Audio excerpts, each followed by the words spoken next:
In today's video, we are going to be looking at the farm maps in Stardew Valley and overall determining what the best one is and the best option you should pick at the start of your save. A majority of the maps I have played quite a bit of, as I have a lot of saves on my PC and my Switch, the main two being the standard farm and the river farm. However, the forest farm and a lot of the others I have played, especially in co-op, and the best way to sort something like this out is of course with a tier list. That's what we're going to be doing today.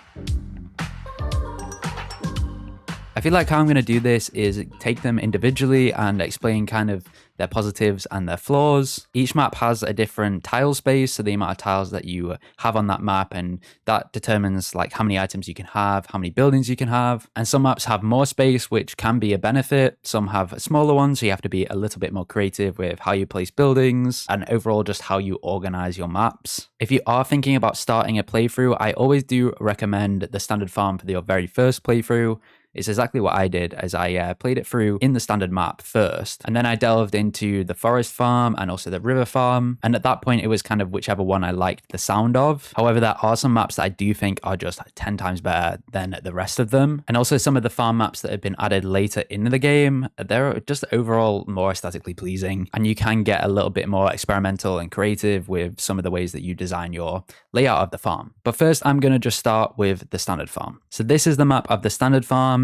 One thing before I get into it, if you do not know Stardew Valley Wiki, please get to know. Unbelievable website. You can literally search anything you want up in this top bar and it will give you all the information about it, how to catch a fish or how to collect an item, love gifts of NPCs and also their paths and where they walk around so you can find them super easy. This website has everything and I recommend it so much. So yes, looking at this map, the main benefit of the standard farm is the space. There's not a lot of obstructions to this map. We only really have two, which are these small ponds right here. This one on the right is very useful though for watering crops early game because really you're only using this space around the farmhouse. So it's a really easy way just to refill and then carry on watering your crops. Although I do wish this pond was like in the center of the map, kind of. But that comes into my personal preference because I like sectioning off areas of my farm and having this area be, let's say, the farming area. I'll have all my crops in the left corner, and then the right corner, that's where I might have cows and barns and coops. So that area will be designated for animals, and then I might have my sheds in a different corner. That's just like the way I like to organize my farms and the way that my brain kind of likes to work with that. It can be a confusing brain sometimes, but you know, I think we can all relate to that. The downside of this map is there's not much wow factor to it. It's in the name, standard. So that's why it's probably for me going to have to, at the moment, I'm going to put it in C. It might eventually go to B. I think it's borderline BC. I do like to be quite organized with my farms, which you can be with the standard farm. Also on Stardew Valley Wiki, it says that 3,400 is the number of tillable tiles on the map, with 235 non-tillable. So for area that is tillable, that you could plant crops down or place buildings or any of that stuff, it's pretty good. Of course, with the non-tillable ones, you can still place buildings down on them. I think it is, unless that's the 235 from the ponds. Maybe it is, or maybe it's this green grass, because there's actually not that much grass on this, which is another positive. Maybe it's got to be moved up. Maybe. I don't know. We'll see if it ends up in B eventually. I'm quite open to moving that up because I feel like there's a little bit too much land on the standard farm so far. So next up, we are going to the hilltop farm. This is the whole map layout for the hilltop farm. So you can see we've got our farmhouse here, a little area to the left of it where you put crops down. This is pretty much the area that you start the game other than this little area here. So you might put crops down early game on either of these little spots. The benefit of this map is the area right below me right here, which has rocks, geodes, and also whatever copper, iron level you are on the mine. It will translate to here, I do believe. I've only played this map really early game, so I've only really ever had copper in this area. Super useful thing to have, I've got to say. However, I find this map a little bit frustrating. As you can see here and also down here, there are two pathways being blocked, which I just find really annoying for a starting map. I understand having one of them blocked, but having both of them blocked, what are you doing? What's going on? When I'm playing on this map, I always forget that they're blocked and I just run over a bridge and they go, oh, I have to go all the way around now. It's mainly just crossing over this bridge and then running to there. Of course, you need the upgraded axe to chop down this tree, and then you need the upgraded pickaxe to get rid of this boulder. So you have to make those upgrades before you can cross these bridges. a little bit frustrating. I've got to say that the river running through this map is very pretty. So it does get a few more points for aesthetics, but it also has a lot of grass and steps down and steps up, which you of course can't place anything on those. I've got a co-op save on this map and I really do enjoy playing it, but I think it's because that person is wonderful and the map not so much. If you're watching this, I'm sorry, Gray. I'm just hating on my co-op farm completely here. What I was talking about before with the standard farm, where I can set an area for, you know, this being crops or this being farm animals. I can't really see that with this map. I don't know. There's not a designated area that I could be like farm animals would go here other than maybe moving the greenhouse and having that in a different place. I don't know. The space just isn't great. Tillable tiles on this map is 1,648 if you're counting them. So that's way less than the 3,000 for the standard farm, so not that great. And then 900 non-tillable. It says additional cliffs and a stream decrease the overall farming area. And I've got to say the cliffs are cool on this map and you could really decorate this map well, but for overall purposes and also farming, I don't think it's that great. I think the hilltop farm is going to sit in C with the standard farm. See, this is where I want to live standard farm because I think the standard farm is better than the hilltop farm. And there's one of these farms that I would literally not play, so hilltop can't go in D because it's not that bad. I mean, it's bad. It's not that bad. So I'd feel like I do need to lift a standard farm up. It's a bit better than the hilltop farm and I can't put the hilltop farm down. So yeah, that's a good indication that standard farm should be in B. Next up, I'm going to be going for the second one of these 5, which is the forest farm. I think I'm fairly convinced that a lot of people will say that the forest farm is one of the best maps in Stardew Valley. It has a lot of benefits for early game and it also has great aesthetics. Like just look how pretty this map is. It's got loads of green space and it's also got quite a bit of space for farming and also it can be organized quite well. It has nice ponds. They do take away from the space and there's also some grass here, but the grass is in quite manageable areas. I don't have a long save on this, anything that passes the 2-year mark, but I think I would be pretty comfortable with organizing this farm if I did get to that stage and I wanted to utilize all of the space. And for sure, I would put like all my farm animals here at the bottom and then my animals can swim in the little water, like having little ducks in the water. What more could you want? I think for this grassy area is where I'd keep a lot of my sheds, buildings that I can cover up the grass with because I really do not like grass like this where you cannot put anything down. Like you can't put farm buildings on here because you cannot grow the grass on this like darker grass, which is something that I learned the hard way of quite early on in the game, by organizing all of my farming buildings onto a grassy area, which was not fun. One of the main benefits of this map is the left side of it, with the tree stumps, which is great for hardwood. Once you finish the community center, you will need that hardwood, and it's great just being able to have it there and not having to run every single day to the secret forest, which you could do too, but having, what is that, 1, 2, 3, 4, 5, 6, 7, 8 that you can just harvest when they do reappear is such a benefit to the forest farm. So yeah, renewable at large stumps. And the other massive benefit is the seasonal forage items. And that is just so great for early game. If you want to go mining, you've always got forageables around you. They're super easy to find and then you've got more energy when you go mining. The same could be said about fishing too. You can then use those forageables to make the seasonal seeds, like spring seeds for an example, and they sell for more money than the actual forageables that you collect themselves. That applies for the first 3 months of Stardew and not for winter. So that's pretty much free money early game. It says here as well, unique weeds that always drop mixed seeds.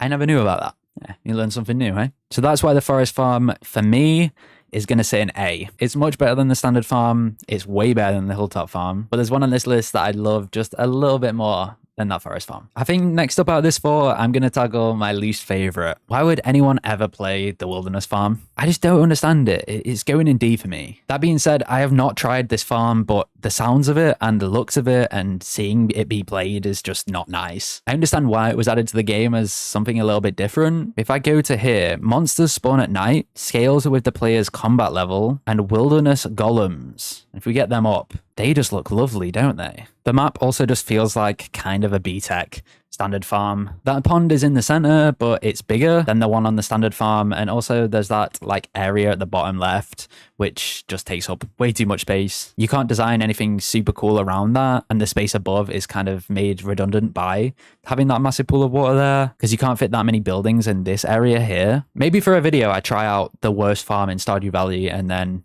we go from there and I try out this map and see how it goes. But imagine getting back to the safety of your farm. It's 1 a.m. and then monsters just start attacking you. I feel like that would be one of the worst things that I could imagine. So yeah, it's a no from me. It is a no from me. So next up, I'm going to go with the Riverland farm. Now, the Riverland farm is the farm I have the most hours in. It's my current save, which I'm going for perfection on over on Twitch. My link to my Twitch is in my bio if you do want to go check that out. Completely optional. It'd be lovely to see you there and have you be part of the Capo comments. The aesthetics of this farm I do love, and I've spent a lot of time on this farm, so it's kind of a hard one for me. I've had a lot of memories playing this farm, and even just looking at it now, I can see the progression from when I first started playing on this all the way up to, I think, year 4, where I'm on now, like 62% of the way through to perfection now. I've done multiple layouts on this farm. Like this center area is currently, I have Junimo huts in, and that's where I have all my crops. But I used to have it as like my farming area, so I'd have barns and coops in this area. I've had my greenhouse over here. I've had it down here. Currently, I have like all of my sheds around here as well. So it just has such fond memories for me. But I have to slander it a little bit. It's not that great of a map. It's very pretty, and the aesthetic is there. You can make a really nice farm on this map. It is just really frustrating to play on this farm because you have to be super strategic about where you place buildings, and you have to really plan your layout, which I've done off stream and then kind of brought that onto stream with new layouts and, you know, overall just designing my farm, making it look pretty as we do. I really do enjoy fishing, and it's good for fishing. With 70% of the time you catch town and 30% of the time you catch forest fish. So instead of needing to go to the farm, you can just fish here. But yeah, this point below and the one below that, the number of tillable tiles is 1,500. And then with 560 non-tillable but buildable tiles, so that makes just over 2,000 or near 2,100 tile space, which if you think that that is the most tiles that you have, the standard farm has 3,400. So 1,300 tiles more on the standard farm than the Riverland farm.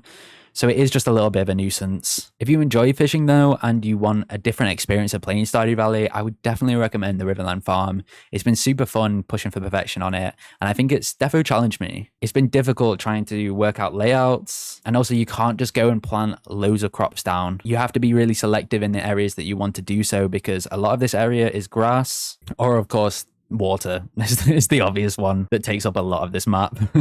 So yeah, for me, the Riverland farm will have to sit in B. Maybe I'm a little bit biased on that. Maybe it should be a little bit lower than the standard farm.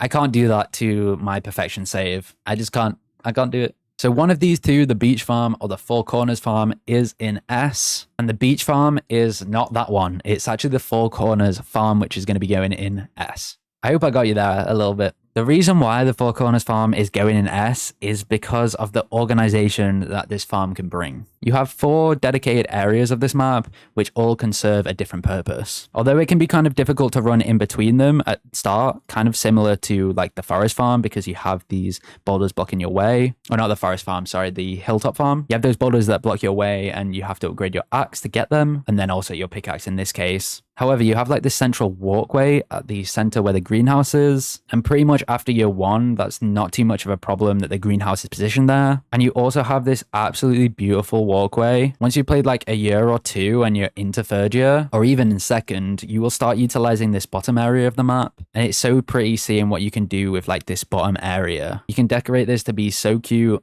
And overall, there's just a lot of space with not that much grass in it. Yeah, it's really only this top corner that has grass. If you are thinking about playing on this map, I would recommend splitting up each area to have a different kind of, what's the right term? I think purpose is probably the right term. So let's say the top right of the farm you use as farming. The top left could be for sheds and kind of more organizational area. And then the bottom that you could use one for animals and then one for any other kind of mixed buildings. The other benefit to the bottom right side of the map is this mining area, which isn't as big as the hilltop farm, but you can get to this super easily, way easier than the hilltop farm like area where they have that mining bit. And you also have an area for fishing in the bottom left. The Four Corners map was meant to be a multiplayer map, but I think playing it single player is completely the way to do it. Of course, if you're playing as a 4, this is a great map too. You can each have your own little area. However, this map has 2,957 squares, and you have areas for each pretty much profession. The top left is based off the forest farm. We have the top right, which is based off the standard farm, great for farming. Then we have the bottom left, which has the pond, so that's great for fishing, and you can catch fish that are found in Cindersap Forest. And the bottom right, we have the hilltop farm, which obviously has that rock area, spawns geodes, and also ores. So I just think if you like to be organized with your farms and like to have specific areas where this can be for farming and this can be for mining and this can be for animals and that area there can be all for organizational things and buildings, then I think this is the way to go and this is the map for you. And my brain absolutely loves that, so it has to sit in S. And then the last one to put into the tier list is the beach farm, which is the latest map with the last update of Stardew Valley. I've got to say that this is the map that I have played the least of. I have seen a lot of people play this map, but it is the one that I haven't played that much of. I know it has some benefits and I know it also has some, downsides, and it is meant for a more experienced player, but I've got to say that this map is super, super pretty. Those trees, so cute. Just look at them in the ocean there. And down here too, I love it. It feels like quite a spacious map as well. So it does kind of nail the aesthetics pretty well, I've got to admit. This map also has kind of like delineated areas, which is what I keep on going on about in this video. With this area that's like perfect for growing crops. However, there is a downside to this map, as sprinklers don't work in the sandy soil, and just look how much sand there is. That's crazy. However, the grass grows on the sand, so you could put a lot of your farm animals on the sand, and that's not really an issue. It's only with the sprinklers, which is kind of a big one for me. I don't know, like past year 2, I am so reliant on sprinklers. I'm trying to water absolutely nothing, so it would be very different for me playing a save on this farm. It has 2,700 tillable tiles on this map and 1,000, well, nearly 2,000 non-tillable, so it is quite a large map. A 202 tile area where sprinklers can be placed, so you can still get a lot of crops down on that little bit of area there. So I don't think it's the end of the world with the sprinkler thing, although it is quite a hindrance. You would just have to water more crops if you wanted more. So I think that this beach farm is probably going to have to sit in A. I think the beach farm probably serves up the best aesthetics from a farm map. And I reckon you could have fun decorating this map too. No changes, no switches. I'm really happy with this tier list. Down in the comments, let me know what your favorite farm map is. And are any of my opinions on these maps wrong? Have I mislooked one of the farm maps? Have I overrated the Riverland? Who knows? But to be honest, I can't go wrong with a little bit of Riverland. And all hail the winner of this tier list, the Four Corners map. If you enjoyed this video, make sure to drop it a like and subscribe for more Stardew Valley content. I'm probably going to do more tier lists like this in the future, of the fish, of the fruit, of the veg in Stardew Valley, of the festivals as well. They're all video ideas that I have jotted down. So if you've enjoyed this format, let me know down in the comments. Also, if you want to see more Stardew Valley content, you can go check out this playlist in the top corner. That is my playthrough of Stardew Valley Expanded, which I just posted episode 3 of today. It'll be a few days gone for you. And I can't wait to play a little bit more of Expanded in the next few days. So thank you all. Have a great rest of your day. I appreciate you so much for watching and getting this far through into the video. I've been Capo, and I'll see you in the next one.